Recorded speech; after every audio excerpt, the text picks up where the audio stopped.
الحمد لله نحمده ونستعينه ونستغفره ونؤمن به ونتوكل عليه ونعوذ بالله من شرور أنفسنا ومن سيئات أعمالنا من يهدي الله فلا مضل له ومن يضلل فلا هادي له ونشهد أن لا إله إلا الله وحده لا شريك له ونشهد أن محمدا عبده ورسوله صلى الله تعالى عليه وعلى آله وأصحابه وبارك وسلم تسليما كثيرا كثيرا. أما بعد فأعوذ بالله من الشيطان الرجيم. بسم الله الرحمن الرحيم. زين للناس حب الشهوات من النساء والبنين والقناطير المقنطرة من الذهب والفضة والخيل المسومة والأنعام والحرث ذلك متاع الحياة الدنيا والله عنده حسن المآب.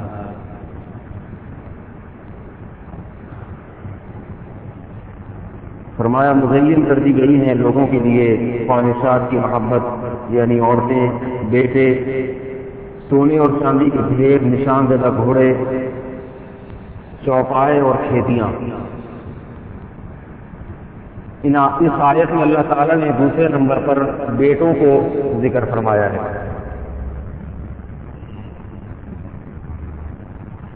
جو چیزیں انسان کو دنیا میں بہت زیادہ مرغوب ہیں اور ہر دور میں رہی ہیں، ان میں جو ترتیب ہے، سب سے پہلے عورتیں، اس کے بعد اولاد. تیسرے نمبر پہ اللہ تعالیٰ نے مال کو ذکر کیا ہے، پیسوں کو تیسرے نمبر پہ. پتہ یہ چلا کہ انسان کے دل میں اولاد کی محبت مال سے زیادہ ہوتی ہے. اس آیت سے پتہ چل رہا ہے انسان کی فطرت ہے، اس لیے کہ اس آیت میں انسان کی نیچر کو بیان کیا جا رہا ہے. خاص طور پہ انسان سے یہاں مرد مراد ہے، مرد کی نیچر. مرد کے دل میں سب سے زیادہ میلان اور رغبت عورت کی طرف ہوتی ہے. اس کے بعد سب سے زیادہ میلان اور رغبت اولاد کی طرف، خاص طور پہ بیٹوں کی طرف. تیسرے نمبر پہ سب سے زیادہ میلان اور رغبت سونے چاندی کے انبار.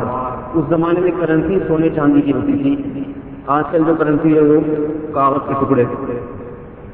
بہرحال نوٹ، پیسے، دولت. اس آیت سے ایک سبق ملتا ہے. سبق یہ ہے کہ انسان کی فطرت ہے اولاد کی خواہش. یہ انسان کی فطرت ہے. بے اولادی کوئی بھی پسند نہیں کرتے. یہاں میں ایک عجیب بات آپ کو بتاؤں گا کہ دیکھیں، اگر دنیا میں کسی قوم کے مردوں میں عورت کی طرف رغبت ختم ہو جائے تو ایسی قوم کے مردوں کو کیا کہا جائے گا؟ بد فطرت. یہ کہا جائے گا یا نہیں کہا جائے گا؟ بیمار کہا جائے گا، مریض کہا جائے گا. اسی طرح قرآن نے دوسرے نمبر پہ ذکر کیا اولاد. اگر کسی قوم میں اولاد کی خواہش ختم ہو جائے، وہ قوم بھی کیا ہے؟ بد فطرت. اس کا بھی ذہنی توازن ٹھیک نہیں، نیچر سے ہٹی ہوئی قوم. تیسرے نمبر پہ اللہ نے ذکر کیا مال و دولت. کسی شخص کے دل میں یا قوم کے دل میں دولت کی محبت ہی ختم ہو جائے، پیسے کمانے کا شوق ہی نہ ہو، تو کیا کسی ذہنی توازن کسی شخص کا ٹھیک ہو؟ وہ ایسا کر سکتا ہے کیا؟ دیکھو، چھوٹا بچہ جس کو سمجھ بوجھ نہیں ہوتی، اس کو آپ چارانے والی ٹافی پکڑائیں اور ایک طرف 1000 کا نوٹ، تو وہ کس کو ترجیح دے گا؟ ٹافی. اس کو نہیں پتا یہ نوٹ کیا ہوتا ہے. تو یہ اس کی علامت ہے بچہ ہے، نہ سمجھ. لیکن جب بالغ ہو جائے گا، سمجھدار ہو جائے گا، تو ایک طرف ہے ٹافی اور ایک طرف ہے 1000 کا نوٹ، تو کیا لے گا؟ پیسے لے گا. دولت کی محبت یہ بھی انسان کی فطرت ہے، یہ کوئی بذات خود غلط چیز نہیں ہے.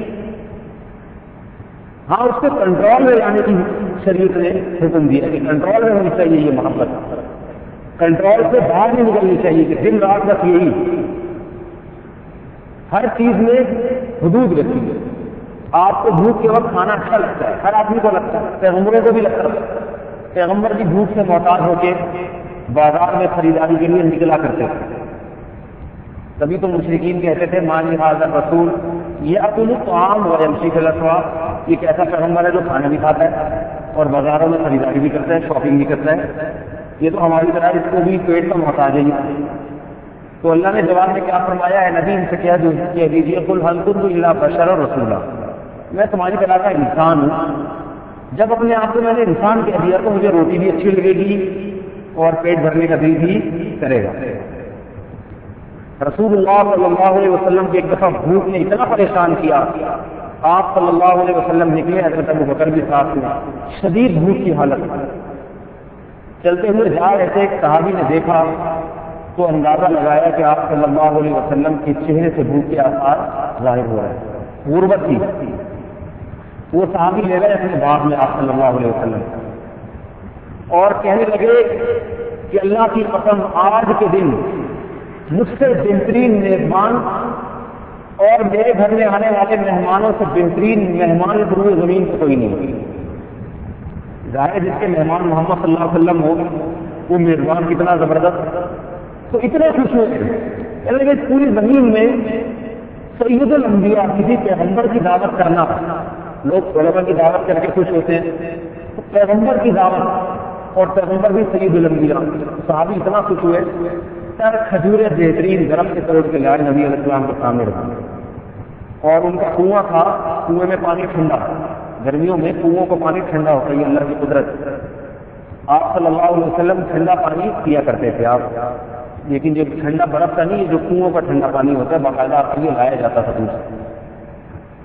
تو آپ صلی اللہ علیہ وسلم نے شدید بھوک کی حالت میں وہ کھجوریں کھائی ہیں، اس کے بعد آپ صلی اللہ علیہ وسلم نے پانی پیا اور اللہ کا شکر ادا کیا اور فرمایا اللہ ہم سے نعمتوں کے بارے میں سوال کرے۔ شدید بھوک لگ رہی ہو اور ایسے پیٹ بھر کے کھانا کھا کے پانی پیے، اس سے پتہ چلتا ہے کہ کھانا کھا کے پانی پینا شرعاً اس میں کوئی عیب نہیں ہے، غلط نہیں، البتہ طبی لحاظ سے نقصان دہ ہے، اور وہ نقصان دہ اس لیے کہ آج کل معدے کمزور ہیں، کھانے کے بوجھ کے ساتھ پھر پانی بھی لا دیں گے نا تو معدہ افورڈ بھی کر سکتا ہو، لیکن اس کو گیس ہو جائے گی، تو اس کا طبی سے تعلق ہے، شریر سے کوئی تعلق نہیں ہے۔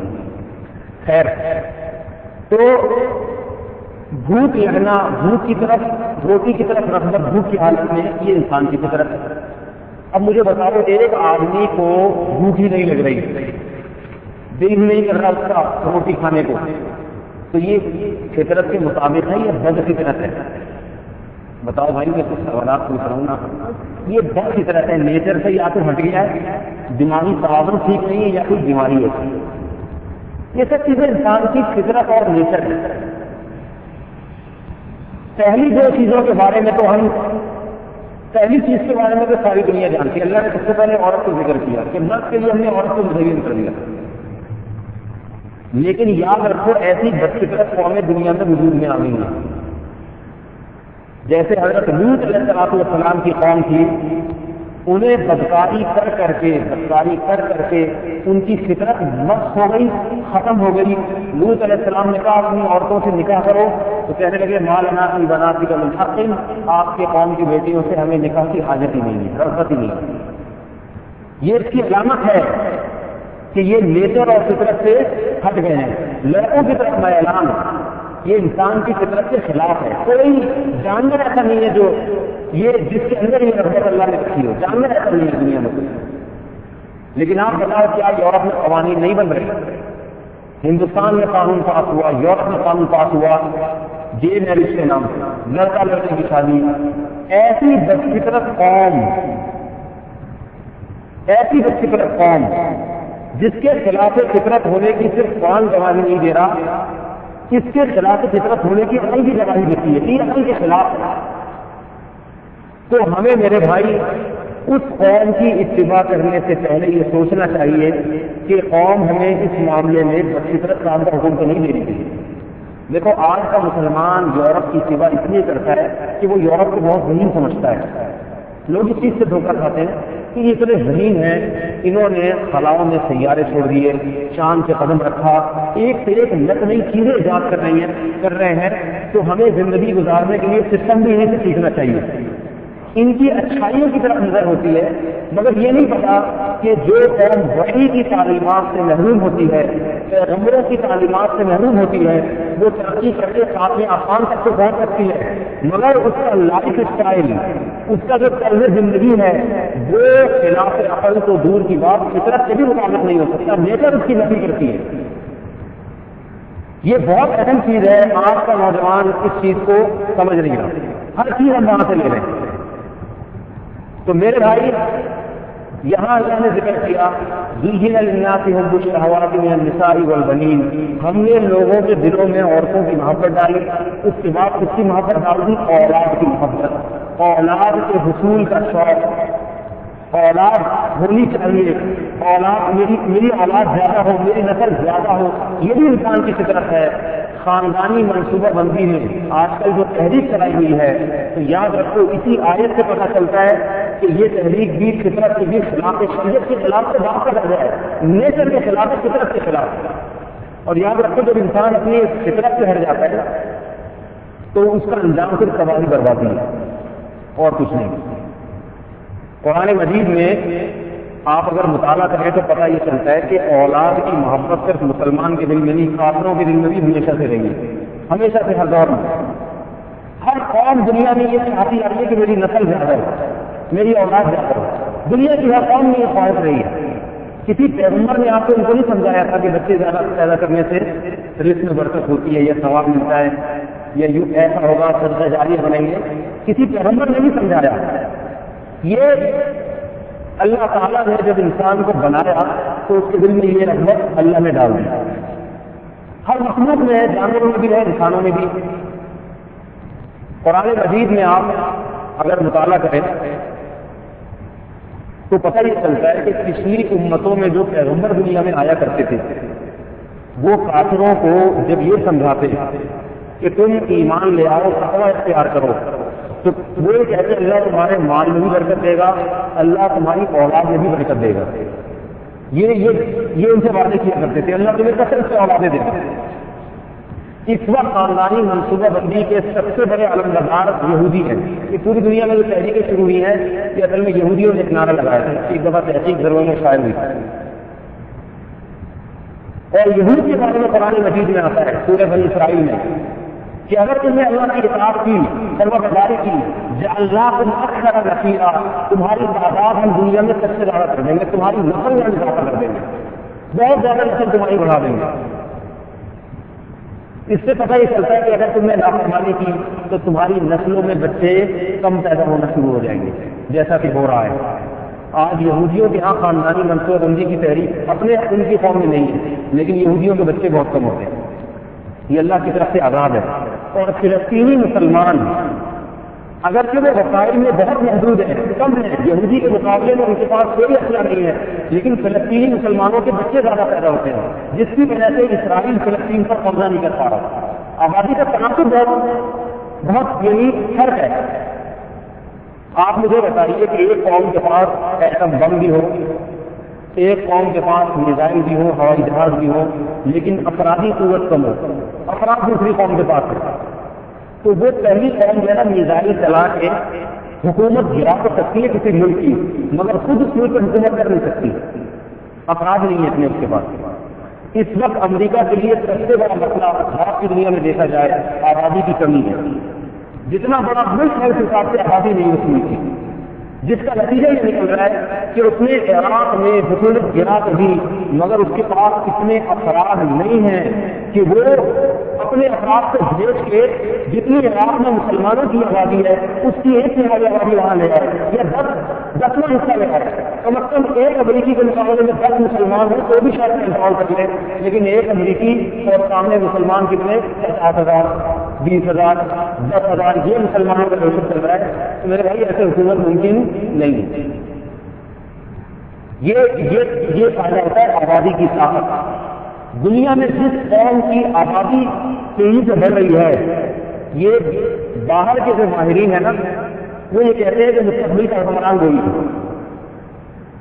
اس وقت سویڈن دنیا میں مسلمانوں کی آبادی کم کرنے میں بہت زیادہ پیش ہے۔ یہ جتنے باہر سے فنڈ آتے ہیں نا خاندانی منصوبہ بندی کے نام سے ہماری گورنمنٹ کو جو فنڈ دیے جاتے ہیں ان میں سویڈن کا بہت بڑا حصہ ہے، جبکہ سویڈن کے بارے میں ہمارے ایک شاگرد نے بتایا مجھے، خود اس نے دیکھا انٹرنیٹ سے، کہتے ہیں سویڈن کے صدر کو ہم نے روتے ہوئے دیکھا اپنی قوم کے سامنے اور رو رہا تھا کہ اگر ہم نے اپنی آبادی کی شرح کو بڑھایا نہیں تو کچھ عرصے کے بعد سویڈن بدھوں کا ملک ہوگا اور اس میں جوان ختم ہو چکے ہوں گے. اپنے ملک میں آبادی بڑھانے کی کتنی کوششیں اور مسلمانوں کی آبادی کم کرنے کی کتنی کوششیں. تو میرے بھائی یہ جو خاندانی منصوبہ بندی کا جو موضوع ہے نا، یہ اس قابل ہی نہیں ہے کہ اس کو میز پہ لا کے اس کو گفتگو بھی کی جائے. یہ ایسے ہی ہے جیسے کسی قوم کو آپ ترغیب دے رہے ہیں کہ وہ پیسے تنخواہ زیادہ مل رہی ہے نا 1 لاکھ، تو قوم کو آپ بیانات کریں کہ 50,000 کمایا کرے، باقی 50,000 چھوڑ دے نہیں کمایا کرے. جیسے یہ خلاف فطرت ہے. یہ کسی قوم میں آپ ترغیب دیں کہ بھائی شادیاں کرنا چھوڑ دیں آپ. اللہ نے جو مرد کے دل میں عورت کی طرف رغبت رکھی یہ غلط ہے، یہ غلطی ہو گئی ہے غلط. اور پروپیگنڈا کر کر کے رغبت ختم کر دی جائے تو ختم تو ہو جائے گی. پروپیگنڈے سے دنیا میں ہر کام ہو جاتا ہے، دنیا میں ہر کام ہو جاتا ہے پروپیگنڈے سے، ختم تو ہو جائے گی مگر اس کا انجام انتہائی بھیانک ہوگا. یہ خوب یاد ہے. آپ کو میں دلچسپ بات بتاؤں، رشیا کو جو افغانستان میں شکست ہوئی ہے. اچھا ایک بات یہاں اور بھی علم نقطے کی بتا دوں، یہ قرآن کی آیت اس موضوع سے متعلق آ ہی گئی ہے تو کہ بہت سے لوگ یہ دیکھتے ہیں کہ اس ملک کی آبادی اتنی ہے. مثلا امریکہ کے بارے میں میں نے کہا آبادی کم ہے، تو آپ حیران ہوگی کہاں سے کم ہوگی بھائی، اتنے تو لوگ ہیں چیونٹیوں کی طرف سے بھرے ہوئے پورے امریکہ میں لوگ. یاد رکھیں آبادی کم اور زیادہ ہونے کا تعلق اس سے نہیں ہے کہ پورے ملک کی آبادی کتنی ہے. آبادی کم کا اور زیادہ کا تناسب اس سے ہوتا ہے کہ اس ملک میں جتنے جوڑے بستے ہیں، ایک ایک فیملی میں کتنے افراد ہیں. اس سے معاملہ جو ہے نا ملک کی معیشت اچھی ہوتی ہے کہ کسی فیملی میں افراد زیادہ ہو. ہر فیملی میں افراد زیادہ ہیں، بچے زیادہ ہیں، ملک ترقی کرے گا. اگر ہر فیملی میں افراد کم ہے ملک ترقی کی طرف آئے گا. اس کا سمپل سا آپ کو ایک فارمولا بتا دوں. جیسے میاں بیوی اور 2 بچے. اب جو 2 بچے ہیں نا، 2 بچے وہ کما کے ابا کو بھی کھلائیں گے، اپنے دادا کو بھی کھلائیں گے، شادی کر کے اپنے ایک آدھ بچے کو بھی کھلائیں گے اور ایک بیوی کو بھی کھلائیں گے. اس کے بعد ملک کو دینے کے لیے بچے کا کچھ نہیں. نمبر 2 وہ اتنی ٹینشن میں پڑتے ہیں، ماں باپ کو اتنی ساری امیدیں ان سے ہوتی ہیں فوج میں بھرتی ہونے کے لیے اچھے خاصے کار ہونے چاہیے. ہر خاندان سے 2 3 جائے، یہ ایک جائے رقم ہر خاندان سے. اور اگر وہ قتل ہو جائے مر جائے تو اور بھی کچھ خاندان میں خراب ہو. ایسا اگر نہیں ہوگا تو فوجی طاقت کمزور ہو جائے گی اس ملک. اب فوج میں بھی بھرنا ہے لوگوں کو، مختلف افراد میں بھی لانا ہے، تو اس کے لیے ضروری ہے ملک میں جوانوں کی کثرت ہونی چاہیے. رشیا میں کیا ہوا ہے، رشیا نے خود اس کا اعتراف کیا ہے. رشیا میں ایک جوڑے کے میاں بیوی کے 1 یا 2 بچے ہوا کرتے تھے. جب روس نے افغانستان میں آیا ہے نا، تو اب اگر پٹھانوں نے ایک مار دیا، 1 روسی فوجی مار دیا، پٹھانوں کے ہاتھوں میں اس کا انجن ہو گیا. اب جب اس کی لاش گھر میں پہنچتی تھی تو جس ماں کا وہ بچہ ہے نا اس کی نسل ختم ہو گئی. میرا خیال ہے بات سمجھ میں نہیں آئی. اس نے کہا میرا ایک ہی تھا، یہ مار دیا، اس کی ہو گئی نسل ختم. یہ بھی جب ہے جب اس کا ایک بیٹا بھی ہو اور ایک بچہ ہے کمانے کے لیے، اس دوسرے کو کبھی بھی فوج میں نہیں بھیجے، بلکہ دوسرے ماں کو بھی مشورہ دے گی فوج میں بھرتی نہ کرو. جس کا نتیجہ کیا نکلتا ہے کہ فوج میں پھر لوگوں کو لانے کے لیے حکومت کو تنخواہیں بڑھانی پڑتی ہیں تاکہ لوگوں کو فوج میں آنے کے لیے. جیسے آج کل ہماری گورنمنٹ میں بڑھا دیا تنخواہیں، جس کی 20,000 کی اس کو 40,000 کر رہے ہیں، کیونکہ افراد قتل بہت کثرت سے ہو رہے ہیں فوج میں، آرمی میں مختلف لڑائیوں میں قتل ہو رہے ہیں. اب ظاہر ہے فوج کا بجٹ کہاں سے پورا ہوگا؟ ہم اور آپ کو ہی تو پورا ہوگا. کہ جب ہم اور آپ کو پورا ہوگا تو چینی مہنگی کر کے ہی تو پورا ہوگا، آٹا مہنگا کر کے پورا ہوگا، بجلی مہنگی کر کے اور کہاں سے پورا ہوگا. اگر افراد ہمارے ملک میں ایک خاندان میں زیادہ ہوتے، جوان بے روزگار ہو رہے ہوتے، 6 بچے 6 بیٹے آپ کے بالغ ہو گئے، کہیں نہ کہیں تو کھپانا ہے نا آپ نے، تو کہتے بھائی تو فوج میں چلا جائے. افراد زیادہ ہوتے غلط فوج میں جانے کی بڑھتی، اور گورنمنٹ کے پاس افراد بہت ہوتے تو تنخواہیں. گورنمنٹ وہی کام چائنا اتنی ترقی کیوں کر رہا ہے؟ چائنا کی آبادی ہے. وجہ اس کی ہے کہ چائنا میں افراد اتنے زیادہ ہیں کہ جن افراد کی وجہ سے وہاں لیبر بہت سستی ہے، مزدوری بہت سستی ہے. اب وقتی طور پہ مزدور کا نقصان ہوتا ہے کہ وہ کم قیمت پہ کم مزدوری پہ راضی ہو جاتا ہے. افراد اتنے وہ راضی ہو جاتے ہیں. لیکن نتیجہ کیا نکلتا ہے؟ ملک کو فائدہ کیا ہوتا ہے کہ ملک کو ایک چیز کے بنانے میں کم خرچہ آتا ہے. وہی چیز جاپان بنائے گا اتنی معیار کی تو جاپان اپنے مزدوروں کو زیادہ دے کے بنائے گا تو جاپان کو وہ چیز مہنگی پڑے گی اور چائنا کو وہ چیز سستی پڑتی ہے. نتیجہ کیا نکلتا ہے؟ پوری دنیا میں چائنا کھاتا چلا جا رہا ہے. یہ آبادی کی برکت سے کھانا چاہ رہا ہے. اگر ان کے یہاں بچے زیادہ ہوتے ہیں نا چائنا والوں کے یہاں تو ابھی چائنا دنیا کی سب سے بڑی طاقت بن چکا ہوتا. یہ انہوں نے خود اپنے نسلیں روکی کی ہیں انہوں نے اور اب تک تو روکی نہیں. آئندہ مستقبل میں آپ چائنا کا بھیانک انجام دیکھیں ہوتا کیا ہے. کیونکہ جس ملک نے بھی آبادی کو روکنے کی کوشش کی ہے نا اس کا مستقبل بڑا خطرناک ہوا ہے. میں تو بار بار انٹرنیٹ پہ جا کے بڑا اندر گھستا ہوں اور دیکھتا ہوں یہ خبریں. آپ کبھی BBC میں جائیں اندر گھسیں یہ عجیب باتیں یہ فرنٹ پہ یہ خبریں نہیں ہوتی. یہ جو خاص خاص راز کی باتیں ہوتی ہیں نا یورپ کی یہ اندر ہوتی ہیں. اس وقت امریکہ کے برطانیہ کے ماہرین میزوں پہ سر جوڑ کے بیٹھے ہوئے ہیں کہ اس آبادی کے بحران پہ کس طرح سے ہم قابو کریں, بچے کس طرح پیدا کریں, کیونکہ افراد ہمیں چاہیے اور افراد ان کے پاس نہیں. اور ایک دفعہ جب قوم کو بدفطرت بنا دو نا پھر قوم فطرت سے آتی نہیں ہے کبھی. لوط علیہ السلام کی قوم کو جب شادیوں کی عادت ختم ہو گئی تو پھر کتنا سمجھایا مگر وہ قوم نکاح سے آمادہ نہیں ہوئی. یہی حال ہے. اب انہوں نے اپنی قوم میں بچے کم پیدا کرو اتنا نعرہ لگایا ہے کہ اب وہ بچوں کے خرچے بھی دے رہے ہیں. کینیڈا میں, برطانیہ میں, امریکہ میں اگر آپ کے زیادہ بچے ہو جائیں تو گورنمنٹ سارا خرچہ اٹھاتی ہے. سارا خرچہ اٹھائے گی کہ بچے تم پیدا کرو, ہم اسکول کی فیس سے بھی ہم بھریں گے, علاج ہماری طرف سے. مگر انگریز اب پیدا کرنے کے لیے تیار نہیں ہے. وجہ اس کی ہے کہ اس کو پہلے کئی سال محنت ہوئی ہے اس پہ, جیسے ہم پہ ہو رہی ہے کہ ایک سے زیادہ بچے ہوں گے تمہاری روٹی میں شریک ہو جائیں گے. پہلے تم 1-2 روٹی کھاتے تھے, اب تمہیں 2 کے بجائے 4 روٹی کا خرچہ اٹھانا پڑے گا. پہلے یہ سکھایا گیا ہے. ابھی تم ہلکے پھلکے ہو, بچہ ہو جائے گا اس کے اسکول کا خرچہ اٹھانا پڑے گا. اتنا اس کو پروپیگنڈا کیا میڈیا کے ذریعے, بچے کو ایسا جن بنا کے پیش کر دیا ہمارے معاشرے میں. بچہ ماں کا دودھ پیے گا تو پھر ماں کو بھی وٹامن کی گولیاں کھلانی پڑیں گی, پھر اس کو پراٹھے کھلانے پڑیں گے, کباب کھلانے پڑیں گے.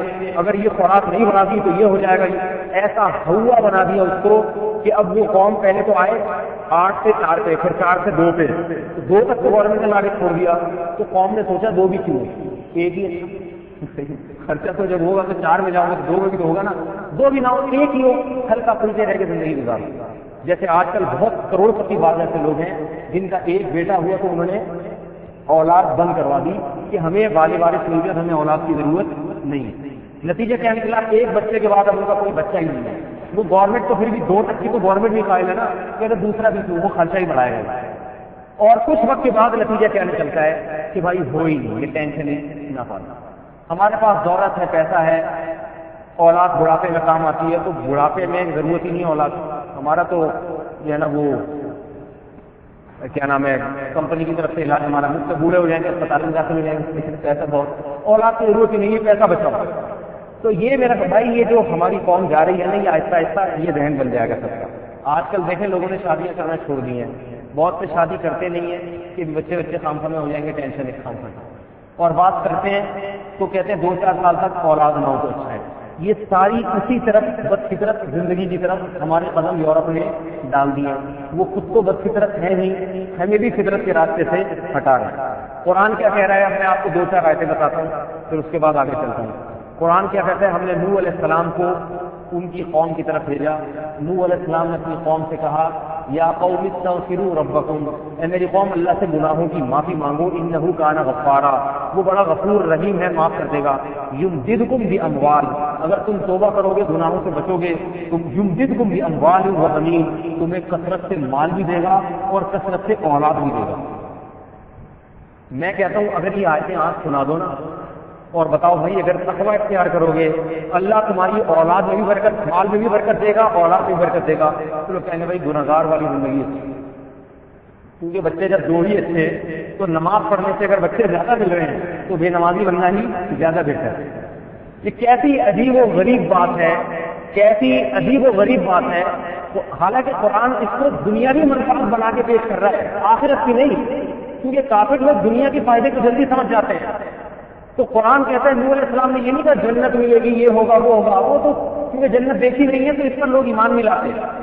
بتا رہے بھائی جس پیسے کے پیچھے دن رات بھاگتے ہو نا, اللہ بارشیں برسائے گا, اس پیسے میں بھی اضافہ ہوگا اور اللہ تمہیں کثرت سے اولادیں دے گا. تو ہمارا میں کبھی یہ سوچتا ہوں کہ اگر یہ آیتیں لوگوں کو پڑھ کے سنائے زمانے میں، لوگ کہیں گے یہ کیسی عجیب و غریب بات ہے، بچے تو دو ہی ہیں، جبکہ اللہ فرما رہے ہیں یمددکم باموال وبنین، تمہیں مال دے گا کثرت سے۔ بتاؤ مال اچھی چیز ہے یا نہیں ہے؟ اور یہ دنیا کی نعمت ہے نا، مال صرف آخرت کی نہیں ہے، دنیا کی بھی نعمت ہے۔ وبنین، اولاد صرف آخرت کی نہیں ہے، دنیا کی بھی، دنیا کی نعمتوں کا ذکر کر رہا ہے اللہ تعالیٰ۔ وَيَجْعَلْ لَكُمْ جَنَّاتٍ وَيَجْعَلْ لَكُمْ أَنْهَارًا، اللہ تمہارے لیے آسمان سے بارشیں برسائے گا اور باغات، جنات کہتے ہیں یہاں جنات سے مراد آخرت کی جنت نہیں بلکہ دنیا کے باغات ہیں۔ وَيَجْعَلْ لَكُمْ جَنَّاتٍ، اللہ آسمان سے بارشیں بھیجے گا، دنیا میں تمہاری فصلوں میں برکت دے گا، اور انہارا، دریا اور چشمے جاری کرے گا تمہارے لیے، تمہارے کھیتوں کو واپس مقدار میں پانی ملے گا، تمہارے کھیتوں میں آسمان سے بارش برسے گی اور تمہارے کھیتوں کی پیداوار میں اضافہ ہوگا، تمہاری اپنی پیداوار بھی بڑھے گی اور تمہاری کھیتوں کی پیداوار بھی بڑھے گی۔ عجیب و غریب بات ہے، کھیت کی پیداوار بڑھانے کی فکر میں تو ہوتا ہے انسان، لیکن اپنی نسل بڑھانے کی فکر میں نہیں۔ وہ کہتا ہے میں چھوڑ ہی رہا ہوں تو اچھا ہے۔ یہ ایسی خلاف عقل بات ہے کہ آج سے اگر میرے بھائی پہلے یہ بات کی جاتی ہے کسی عقل مند کے سامنے، وہ کہتا اپنی عقل کو ماتم کرو۔ حضرت مولانا یوسف لدھیانوی شہید رحمۃ اللہ علیہ نے ایک بڑی دلچسپ بات لکھی، ان سے کسی نے خاندانی منصوبے کے بارے میں سوال کیا، بڑی دلچسپ بات لکھی انہوں نے، فرمایا عجیب بات ہے کہ آج کا انسان جانوروں کی تو نسل بڑھانے کی فکر میں، پودوں کی نسلیں بڑھائی جا رہی ہیں، ایک آم سے کس طرح ہزاروں گٹلیاں پیدا ہوں۔ فرمایا عجیب بات ہے کہ خود اپنی نسل گھٹا رہا ہے، اپنی نسل، یہ دوسری مخلوق ہستی ہوگی ہم پر کہ یہ کیسی مخلوق ہے، اپنی نسل تو گھٹا رہی ہے اور ہماری نسلوں کو بڑھا رہی ہے۔ یہ ایسی خلاف فطرت بات ہے۔ قرآن کے مطالعے سے پتہ چلتا ہے کہ قرآن تو کہہ رہا ہے کہ اگر آخرت پر ایمان نہیں رکھتے، آخرت کی نعمتیں نہیں مانگتے، تو چلو دنیا کی لالچ میں دیندار بن جاؤ، اللہ دنیا میں تمہاری اولاد میں برکت دے۔ تو میرے بھائی یہ غیر فطری باتیں ہیں۔ دیکھو آج اگر انگریزوں کی ان باتوں کو ہم نے مان لیا نا، یہ سارا فلسفہ وہیں سے آ رہا ہے، یہ سارا یورپ سے آ رہا ہے، خاندانی منصوبہ بندی کا فلسفہ۔ اگر آج ہم ان غیر فطری باتوں کو مان لیں تو پھر یاد رکھو آہستہ آہستہ باقی باتیں نہیں مانیں گے۔ مان رہے ہیں، مانیں گے کیا؟ سارے وہی قانون نافذ ہوتے چلے جائیں گے۔ میں آپ کو دو چار خبریں بتاتا ہوں۔ انٹرنیٹ پر یہ BBC کی خبریں ہیں، BBC ایک معتبر ادارہ سمجھا جاتا ہے۔ یورپ میں، امریکہ میں مختلف قسم کے قوانین پاس ہوئے ہیں۔ ان قوانین میں ایک قانون یہ بھی پاس ہوا ہے، اگرچہ اس کو چیلنج کیا عدالت نے، اور اب پتہ نہیں وہ کیا ہوا اس قانون کا۔ گورنمنٹ اتنی حساس ہے وہاں بچے پیدا کرنے کے معاملے میں کہ لوگ بچے پیدا کریں، اتنی حساس ہے کہ قانون یہ بنائے کہ کسی خدا نخواستہ کسی عورت سے اگر جبری زنا ہو گیا، کسی نے جبری زنا کر لیا کسی عورت سے، حمل ٹھہر گیا، تو عورت کو حمل گرانے کی اجازت نہیں۔ اندازہ لگائیے آپ، اگرچہ یہ جبری زیادتی خلاف قانون ہے مگر ہو گئی، تو اگر حمل ٹھہر گیا تو عورت کو حمل گرانے کی اجازت نہیں ہے۔ یہ امریکہ میں قانون پاس ہوا ہے، اس کو چیلنج کیا ہے۔ اب مجھے معلوم ہے کئی مہینے پہلے کی خبر ہے، ہو سکتا ہے یہ منسوخ ہو گیا ہو یا، لیکن اس کا پاس ہو جانا اس بات کی دلیل ہے کہ وہ قوم اپنی نسل بڑھانے میں کتنی حساس ہے۔ دوسری بات، ہمارے ہاں کیا منسوخ کیا جا رہا ہے کہ لڑکی کی شادی دیر سے کرو، کم عمری میں شادی ہوگی، حمل ہوگا، بچے بیچاری ابھی گروتھ پوری طرح ہوئی نہیں ہے اور بچوں کا بوجھ اس پہ ڈال دیا تو یہ تو ویسے ہی مر جائے گی۔ ہمارے یہاں یہ مشہور کیا جا رہا ہے۔ میں ایک بات کہتا ہوں کہ میرے بھائی، اللہ تعالیٰ آج ایک بات یہ بھی کی جاتی ہے، لڑکا اگر جلدی شادی کر لے تو کمزور ہو جاتا ہے۔ یہ بات ڈاکٹر حکیم کہتے ہیں، لڑکا بالغ ہوتے ہی شادی کر لے نا تو کہہ رہے گروتھ پوری نہیں ہوئی، بیچارہ کمزور ہو جاتا ہے۔ یہ 100% غلط ہے، خلاف عقل ہے۔ دیکھو قدرت کے کام غلط نہیں ہوتے، فطرت کے کام غلط نہیں ہوتے، فطرت غلطیاں نہیں کرتی ہے۔ اگر یہ عمر نکاح کی نہ ہوتی تو فطرت اس کو بالغ کرتی نہیں، فطرت نے بالغ کر دیا تو اس کی علامت ہے یہ اب شادی اس کی صحت کے لیے مفید ہے، ورنہ ایسا نہیں ہو سکتا کہ فطرت اس کو بالغ کرے مگر شادی پہ پابندی لگا دے، ابھی نہیں 4-5 سال کہہ رہے ہو، یہ عجیب و غریب سی بات۔ فطرت بھوک لگا رہی ہے مگر روٹی پر پابندی لگا رہی ہے، 4 گھنٹے ٹھہر جاؤ۔ ارے بھائی بھوک جبھی لگے گی جب روٹی جسم کے لیے مفید ہوگی۔ تو یہ حکیموں کی، ڈاکٹروں کی اگر یہ بات ہے، یہ دیوار پر پھینکنے کے قابل ہے، عقل اس کو تسلیم نہیں کرتی۔ اور میں نے آج تک کوئی ایسا نوجوان نہیں دیکھا جس نے کم عمری میں شادی کی اور دبلا ہو گیا، موٹے ہوتے ہی دیکھے ہم نے، اور ایسے لاکھوں دیکھے ہیں، ہزاروں دیکھے ہیں، لاکھوں دیکھے ہیں جنہوں نے دیر سے شادی کی اور ایسے باریک ہوئے کہ پھر دوبارہ موٹے ہونے کے قابل نہیں ہوئے، موت تک بیچارے باریک کے باریک ہی رہتے۔ ظاہر ہے جب انسان حلال طریقے سے خواہش پوری نہیں کرتا پھر صحت اس کی خراب ہوتی ہے، اس خواہش کو کنٹرول کرے گا تو بھی صحت خراب ہوگی، غلط راستوں سے پورا کرے گا تو بھی صحت خراب ہوگی۔ تو یاد رکھو اسی طرح لڑکی جب بالغ ہو جاتی ہے تو اس کی فطرت کا تقاضا ہے کہ وہ حمل کا بوجھ برداشت کرے. عورت کے یہ آپ کو بتاؤں، یہ ڈاکٹر ایک دفعہ میرا لیکچر ہوا تھا اس موضوع پر، بڑے بڑے لوگ آئے تھے، جامعہ رشید نے مجھے موضوع دیا تھا، اس سے بڑی تحقیق کا موقع ملا. اس میں نے برطانیہ کے جو ماہر ڈاکٹر ہیں نا، یورپ کے جو ڈاکٹر ہیں، یورپ کے اس لیے حوالہ دے رہا ہوں کہ ہمارے یہاں کے ڈاکٹر بات کریں گے لوگ مانیں گے نہیں، اور وہ تو کرتے ہی نہیں ہیں، بیچارے وہیں کی تقلید کرتے ہیں، جو وہاں پہ بتاتے ہیں اس کے منوانی مان لیتے ہیں. محققین یورپ میں پیدا ہوتے ہیں، وہ ہوتے ہیں جو تحقیق کرتے کسی چیز. ہمارے یہاں محققین بہت ہی کم ہیں. تو یورپ کے جو ماہر ہیں نا بایولوجی کے، وہ یہ کہتے ہیں، یہ باقاعدہ میرے پاس ڈاکٹروں کے حوالے، اور ڈاکٹر بھی ایسے معمولی نہیں، نوبل پرائز یافتہ ڈاکٹر جن کو یورپ نے نوبل پرائز دیا، ایسے ڈاکٹروں کے حوالے ہیں. ان کی تحریریں ہیں، ان کی کتابیں ہیں اس معاملے میں کہ جب لڑکی بالغ ہوتی ہے تو اس کو ماہواری آنا اس بات کی دلیل ہے کہ فطرت تقاضا کر رہی ہے کہ یہ حمل کا بوجھ برداشت کرے. یہ حمل کے لیے آتی ہے ماہواری عورت. کہا کہ اگر اس کا نکاح کر دیا جائے اور یہ ولادت کا بوجھ اٹھا لے تو یہ چیز اس کی صحت کے لیے مفید ہوگی، نقصان دہ نہیں. اور کہا اس کو روکنا، اس پہ جبر کرنا، شادی میں تاخیر کرنا، پھر شادی ہو جائے تو حمل روکنا، یہ اس کی صحت کے لیے نقصان دہ. خاندانی منصوبہ بندی والے یہ تو بتاتے ہیں کہ بچہ پیدا کرنے سے عورت کتنی کمزور ہوتی ہے، یہ نہیں بتاتے کہ حمل روکنے سے کتنی کمزور ہوتی ہے. اور ان ڈاکٹروں نے یہ بھی لکھا ہے کہ عورت بچہ پیدا کرنے سے واقعی کمزور تو ہوتی ہے، مگر یہ کمزوری ایسی کمزوری ہے کہ جس کمزوری پہ بہت جلد قابو پا لیتی ہے. بہت جلد یہ کمزور جسم اس خون کی کمی کو خود پورا کر لیتا ہے بہت جلد. لیکن حمل روکنے سے جو صحت کا نقصان ہوتا ہے، ایسی اعصابی توازن خراب ہوتا ہے کہ وہ کمزوری بسا اوقات پوری نہیں ہوتی. تو میرے بھائی یہ ساری گنگا ہی الٹی بہ رہی ہے، یہ ساری باتیں ہی غلط ہیں.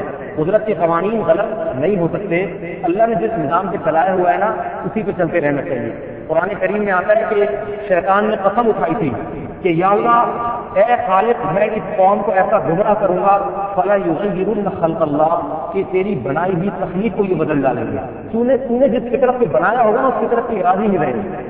تو اس ڈاکٹر نے یہ بات بھی لکھی، یہ تحریر لکھنے کے بعد اس نے لکھا کہ یہ انتہائی احمقانہ عمل ہے. میں پورا اس کا ترجمہ کر رہا ہوں. اس نے لکھا عورت کو ولادت سے روکنا ایک انتہائی احمقانہ حرکت ہے کہ جس کے پورے جسم کو بنایا ہی اس کام کے لیے، ڈیزائن ہی قدرت نے اس کام کے لیے کیا ہے، کہ اس کو اسی کام سے روک دینا انتہائی احمقانہ حرکت.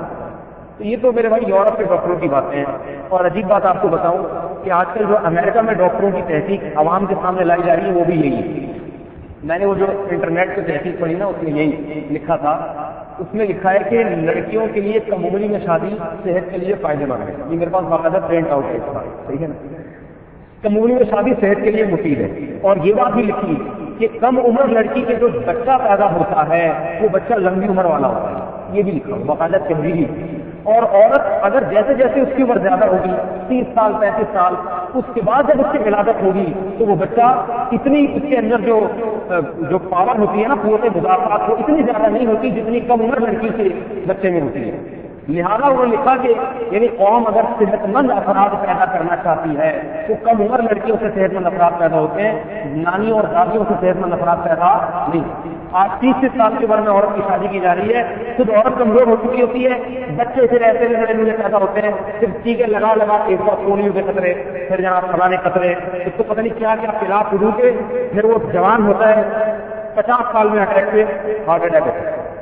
50 سال میں ہارٹ اٹیک ہوا مر گیا. آج 35 سال میں بھی ہارٹ اٹیک ہو رہا ہے. یہ انہی باتوں کا بوال ہے. ہمارے ایک استاد ہے، ان کے والد صاحب کو 80 سال کی عمر میں ہارٹ اٹیک ہوا. 80 سال کی عمر میں اٹیک جب ہوا ان کو، وہ وہاں رہتے تھے کشمیر، جب یہاں لائے گئے کراچی میں، اٹیک اتنا سخت اٹیک تھا کہ ڈاکٹر نے کہا یہ بچنے والے نہیں، لیکن بچ گیا اور پھر کئی سال زندہ رہے.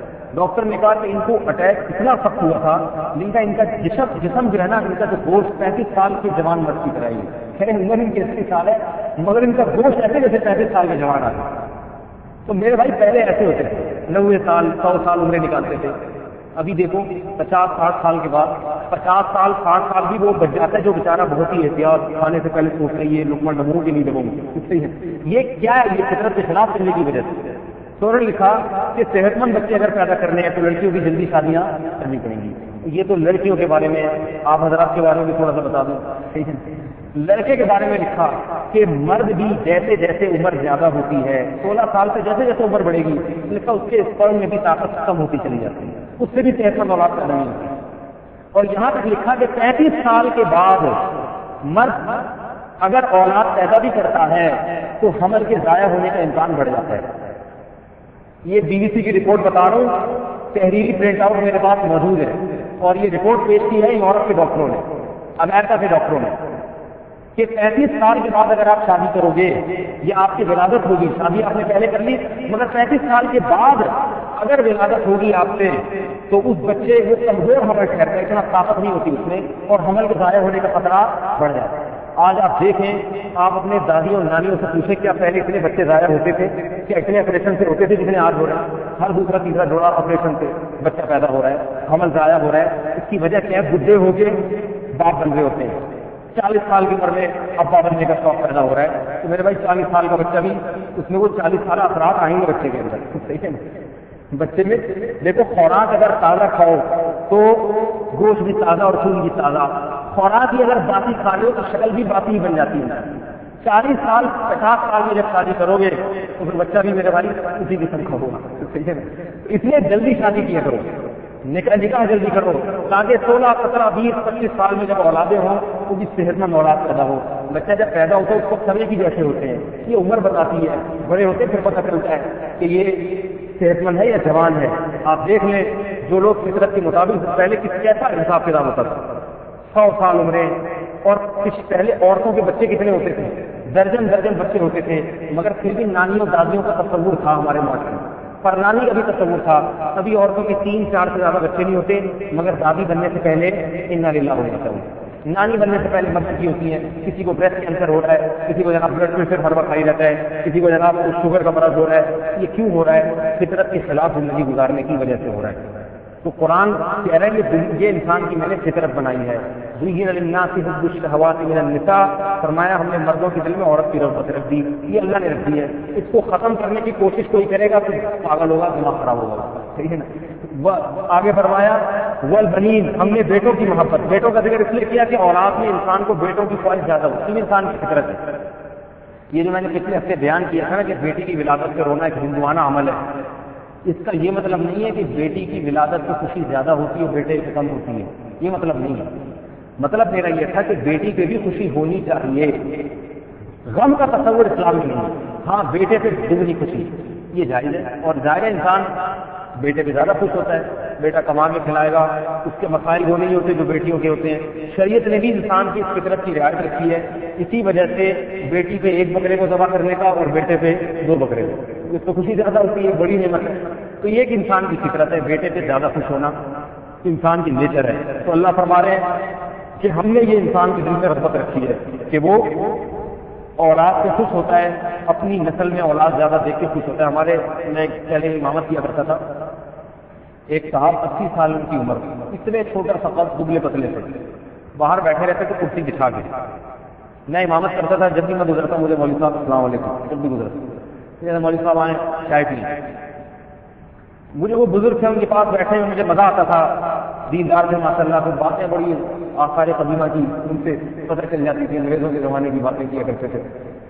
تو وہ مجھے بلاتے، چائے وائے کا انتظام نہیں کرتے، اچھا چائے منگانے کا جو ان کا اسٹائل تھا وہ عجیب و غریب، وہ میں حیران ہوتا ہے یہ کیا کرتے ہیں، بلاتے کس کو بھی جا رہے ہیں نا، چل امام صاحب کے لیے دودھ پتی لے کر تو بھیجا کوئی وہ دودھ پتی لے کر آ، تھوڑی دیر میں دودھ چل امام صاحب کے لیے چائے لے کر۔ میں حیران ہوتا ہے مہمان میں ان کا ہوں، یہ محلے والوں کو سے مجھ کو چائے پلا رہے ہیں، یہ کیا حساب کتاب، آرڈر ایسے دے رہے ہیں جیسے سارے، لیکن عجیب بات ہے سارے بات بھی مان رہے ہیں، سارے ان کے سامنے سر جھکا کے چل رہے ہیں، ورنہ کوئی بوڑھا اگر گلی میں چلتے ہوئے لوگوں کو اس طرح کہے تو کون مان، پھر تھوڑی وہی بس بیٹھ صبح ان کا کام یہ تھا کہ ایک صاحب ان کے لیے کرسی باہر لا کے رکھتے اور ان کو لا کے بٹھا کے چلے جاتے، اب وہ سارا دن بس نماز پڑھنے آتے پھر کیا کر رہا تھا، بس یہ ان کا کام تھا۔ میں نے ان سے پوچھا حضرت یہ کون لوگ ہیں،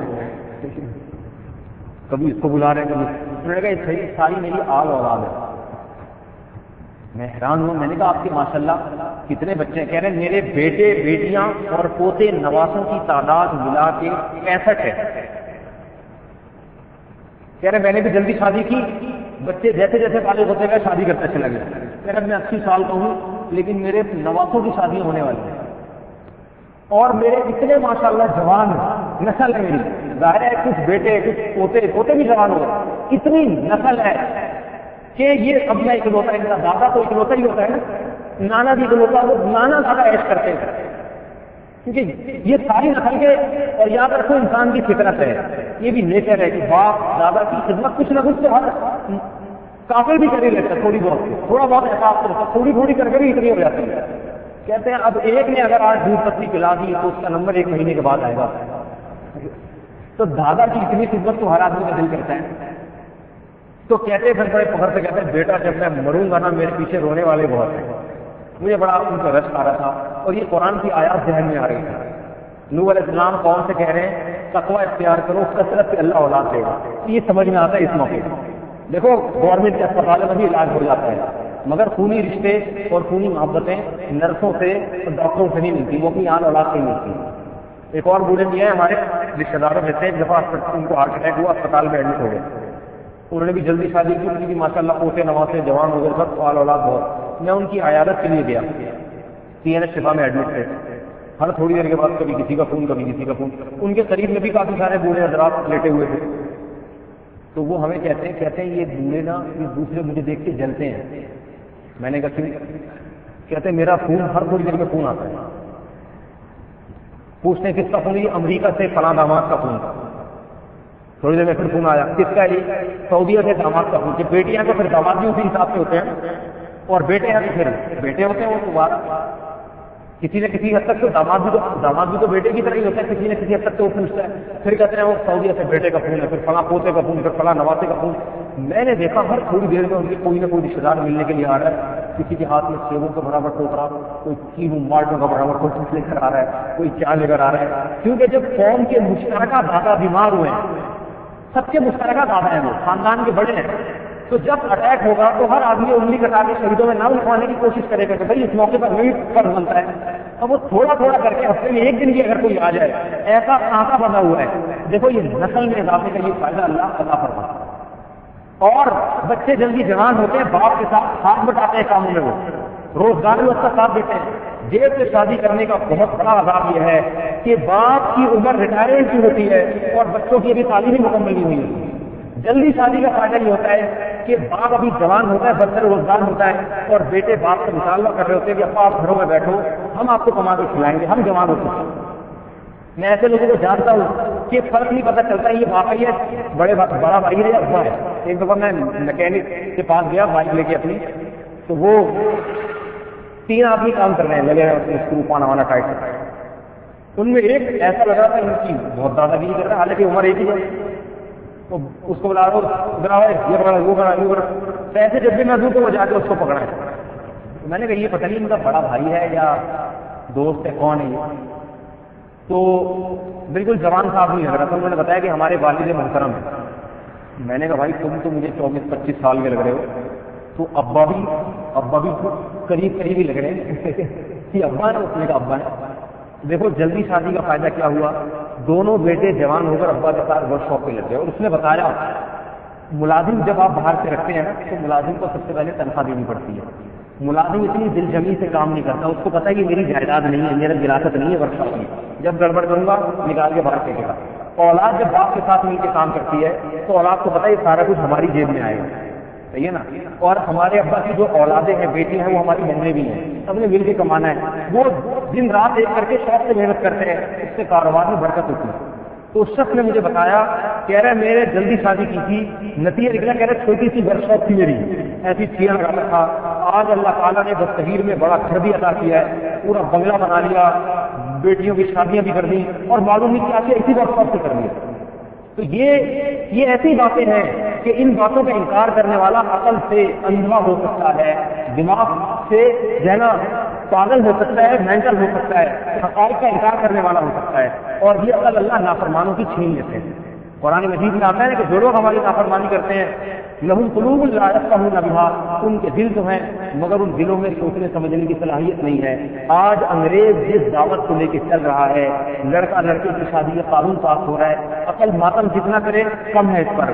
تو میرے بھائی اسی طرح یہ نسل کشی کا جو ایک پروگرام شروع کیا ہوا ہے، یہ بھی اپنے پاؤں پہ خود کلہاڑا مارنے والی بات ہے۔ اس دعوت کو اٹھا کے دیوار پہ پھینک دینا چاہیے۔ اللہ تعالیٰ ہماری عقیدے کی اصلاح فرمائے۔ ہمارے پاس جب پیغمبروں کی تعلیمات موجود ہیں تو ہمیں پیغمبروں کی تعلیمات سے ہٹنا نہیں چاہیے۔ یہ جلدی سے بس یہ آج میں مکمل کر دیتا ہوں۔ لوگ مجھے کہتے ہیں کہ جب یہ موضوع آتا ہے نا تو آپ کچھ جذباتی ہو جاتے ہیں۔ بات اصل میں یہ ہے کہ جب ایک چیز سے بہت زیادہ محنت ہو رہی ہو اور ہر گھر کا یہ ذہن بن چکا ہو، ہر گھر کا، 8 دینداروں کا بھی یہ ذہن ہے، مولویوں کا بھی یہ ذہن ہے، تبلیغ میں وقت لگانے والے کا بھی، جہاد میں وقت لگانے والے سب کا یہ ذہن بن گیا، تو پھر اس کے خلاف جو رد عمل ہوتا ہے وہ اتنی ہی طاقت سے ہوتا ہے۔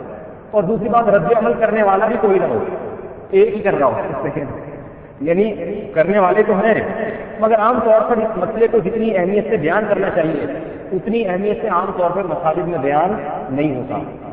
تو اس کی وجہ سے جب ایک آدمی سارا بوجھ اکیلا اٹھا رہا ہو نا، اکیلا تو نہیں ہے، دنیا میں ایسا کوئی نہیں ہوتا جو اکیلا، اور بھی بہت سے حضرات کام کر رہے ہیں، لیکن قلیل تعداد ہے، تو جب قلیل پر کسی چیز کا بوجھ آتا ہے تو یہ جذباتی ہو جانا میرا خیال ہے قابل برداشت ہے۔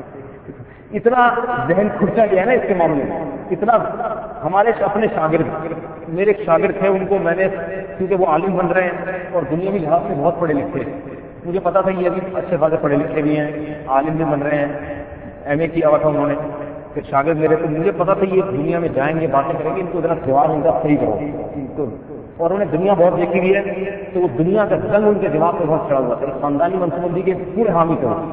میرا شاگرد تھا، 2 سال اس کو میں نے محنت کی، سمجھاتا رہا مختلف دلائل سے، تاکہ نظریاتی طور پہ قائم ہو۔ اللہ کی قدرت، 2 سال کے بعد ملاقات ہوئی، ان کی اپنی شادی ہوئی، ایک بچہ ہو گیا، میرے پاس فون آیا کہ میں 3 سال تک چاہتا ہوں کہ دوسرا بچہ پیدا ہو۔ میں نے کہا کیوں بھائی؟ کہہ رہے اس سے بچوں کی تربیت سے برا اثر پڑتا ہے، بچوں کی تربیت نہیں ہو سکے گی۔ میں نے کہا وہ بڑا ساری رات کی قصہ سنتا رہا لینا مجروح صبح اٹھ کے پوچھ رہے ہیں عورت کی۔ میں نے کہا میرے بھائی 2 سال آپ کو میں سمجھاتا رہا ہوں، کوئی اور وجہ بیان کرتے تو چلو بیوی بیچاری بیمار ہے، ٹھیک ہے، پھر تو روکا جا سکتا ہے، بیمار ہے اس کو کوئی خدا نخواستہ معذوری ہو گئی، پھر ٹھیک ہے 3 کے آپ 10 سال وقفہ کر لیں، لیکن یہ تربیت والی بات میں نے کہا غلط۔ یہ بھی ایک بات کرتے ہیں خاندانی، ایک بچہ ہوگا تربیت بہت اچھی ہوگی، یہ یاد رکھیں، ہمارے نفسیات کہتے ہیں کہ تربیت جو ہے نا ماں باپ اتنی نہیں کرتے جتنے بہن بھائی آپس میں لاشعوری طور پر ایک دوسرے کی تربیت کرتے ہیں۔ یہ بتا دوں آپ، بہن بھائی غیر شعوری طور پہ تربیت کر رہے ہوتے ہیں۔ بڑے بھائی کے نیچے جتنے چھوٹے بھائی بہنیں ہوں گے، بڑے بھائی کو اپنے بڑے ہونے کا احساس اتنا زیادہ ہوگا، یہ احساس لاشعوری طور پر اس کو بہت ساری برائیوں سے روکتا ہے۔ چھوٹے کے اوپر جتنے بڑے ہوں گے اس کو ہر بڑے کا ڈر ہوگا، اور یہ اپنے چھوٹے ہونے کا احساس اس کو بہت ساری خرابیوں سے روکتا ہے۔ اور پھر آپس میں یہ خونی رشتوں کا جذبہ ایسا ہوتا ہے، بھائی کبھی نہیں چاہتا کہ میں بھائی کے سامنے بیٹھ کے کرتی ہوں، دوست کے سامنے بیٹھ کے کیے گا۔ یہ خونی رشتے ایسے ہیں، ان کو اللہ نے مربی بنایا، تربیت کرنے والا بنایا۔ آج تک جتنے بڑے بڑے اولیاء اللہ پیدا ہوئے، ان کے بھائی بہنوں کی تعداد اگر آپ اٹھا کے دیکھیں 8 8 9 9 10 10 بہن بھائی بہن۔ ڈاکٹر ذاکر نائک سے کسی نے سوال پوچھا خاندانی منصوبہ بندی کے بارے میں، اس نے بڑا پیارا جواب دیا۔ اس نے کہا اگر میرے ماں باپ 2 بچوں کے بعد بچے بند کرا دیتے تو میں نہیں کر رہا ہوں، کتنا نقصان ہو جاتا نا۔ تو یاد رکھو، ایک صاحب کہنے لگے کہ بچے زیادہ ہوں گے تو بگڑتے بھی تو ہیں، چلو ایک ڈاکٹر ذاکر نائک پیدا ہو گیا، ڈاکو بھی تو پیدا ہو سکتا تھا، بچے زیادہ پیدا بگڑتے بھی۔ میں نے کہا میرے بھائی اس سے تو اور پتہ چلتا ہے کہ بچے زیادہ ہونے چاہیے۔ کیوں؟ میں نے کہا 25 30 ہو تاکہ اسپیئر میں بگڑنے کے لیے 5 6 بھی رکھے ہوں، اسپیئر میں بگڑنے کے لیے بھی تو ہونے چاہیے نا۔ کتنے بگڑ جائیں گے؟ 4 5، لیکن 20 15 20 سے رکھی بھی تو ہوں گی۔ ایک 20 سے ممکن نہیں ہے، آپ ایسا نہ کہ 20 25 پیدا کرنے لگے۔ مطلب یہ مثال دینا چاہ رہا ہوں۔ تو میں نے کہا میرے بھائی اسپیئر میں اگر آپ کے 2 بچے اور اس کے بعد سے 2 بگڑ گئے، نسل ہی ختم، ایک ہی انڈا وہ بھی گندا۔ ہمارے رشتے دار تھے، ان کے ایک بیٹا پیدا ہوا، باقی سب بیٹیاں، بڑی منتیں مانی، مزار پر اس سے بریلوی پہ تھی، وہ مزاروں میں جا کے منتیں مانی، انہوں نے اللہ نے ایک بیٹا دے دیا. جب ایک بیٹا ہوا نا تو وہ بریلوی کے بجائے دیوبندی نکلا وہ بڑا ہو کر. وہ ہمارے ساتھ اس میں میرا دوست بن گیا. وہ پہلے جب تک بریلوی تھا ہر سال قوالی میں جا کرتا تھا، مجھے بتا کے لگا رہا ہوں. میں نے کہا کیوں کہہ رہے میری دادی نے منت مانگی تھی پوتا پیدا ہوگا تو ہر سال مزار میں قوالی میں لاؤں گی، تو کہہ رہا میں منت پوری کرنے جا رہا ہوں. میں اس کو سمجھایا، میں نے کہا کیا اللہ کے بندے، اللہ نے دیا یہ تو چھوڑ. کہہ رہے بھائی میں تو مزار کی طرح ہوا مجھے تو جانے. سمجھایا وہ صحیح بن گیا، وہ نیک بن گیا، مجاہد بن گیا، دیندار بن گیا. تو وہ ساری جگہ چھوڑ دی. تو اس کے ماں باپ کہتے تھے ایک ہی انڈا وہ بھی گندا، ایک ہی بچہ نکلا کم مطلب وہ بھی اپنے مطلب کا نہیں. میں یہ کہہ رہا ہوں کہ اگر دو ہی ہوئے اور دو گندے نکل آئے، دو ڈاکو نکل آئے، دو چرسی نکل آئے، تو پھر کیا کرو گے؟ اتنے ہوں کہ دو چار بگڑ بھی جائیں آپ نے، چلو باقی تو ٹھیک ہے، دو چار بگڑے تو کیا. اللہ تعالیٰ سمجھنے کی توفیق عطا فرمائے. یہ آج تو بس ترجمہ کرتا ہوں، پھر میں مزید تفصیل میں بیان کروں گا. فرمایا کہاں چلا جاتے ہیں بھائی؟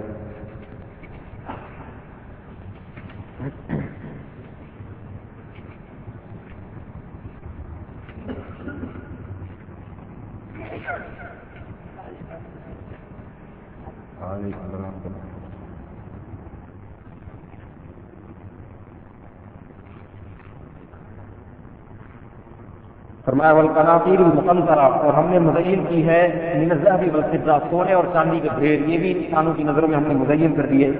والخیل المسومۃ، نشان زدہ گھوڑے. اس زمانے میں بہترین سواری نشان زدہ گھوڑے ہوتے تھے. تو بہترین سواری یہ بھی انسان کی ایک فطرت ہے، نیچر ہے. ہر آدمی کو اچھی گاڑی اچھی لگتی ہے، دل کرتا ہے میرے پاس بھی ہوتی. گدا گاڑی والے کی خواہش ہوتی کاش موٹر سائیکل آ جائے، موٹر سائیکل والے کی ہوتی کاش کار آ جائے، کار والے کی ہوتی یہ والی مل جائے، تھوڑی سی لمبی کار آ جائے. یہ بھی انسان کی فطرت ہے، نیچر ہے. فرمایا والانعام والحرث، چوپائے اور کھیتیاں، کیونکہ اس زمانے میں مالی تجارت چوپائے کھیتیاں ہی تھیں. تو مراد یہاں پر ہے مال کے ذرائع. جیسے مال اچھا لگتا ہے ایسے مال کے ذرائع بھی اچھے لگتے ہیں. جاب اچھی ہونی چاہیے جناب، تجارت اچھی ہونی چاہیے. اللہ فرماتے ہیں یہ ساری چیزیں ہم نے انسانوں کی نگاہوں میں مزین کر دی ہیں. اس کا نتیجہ کیا نکلا مزین کر کے اللہ کیا چاہتا ہے، یہ انشاءاللہ پھر اگلی آیت میں اس کا بیان ہے، اور انشاءاللہ پھر یہ اگلے بیان میں اس کا بیان ہوگا. اللہ تعالیٰ سمجھنے کی عمل کی توفیق عطا فرمائے. سبحانک اللہم و بحمدک، نشہد ان لا الہ الا انت، نستغفرک و نتوب الیک.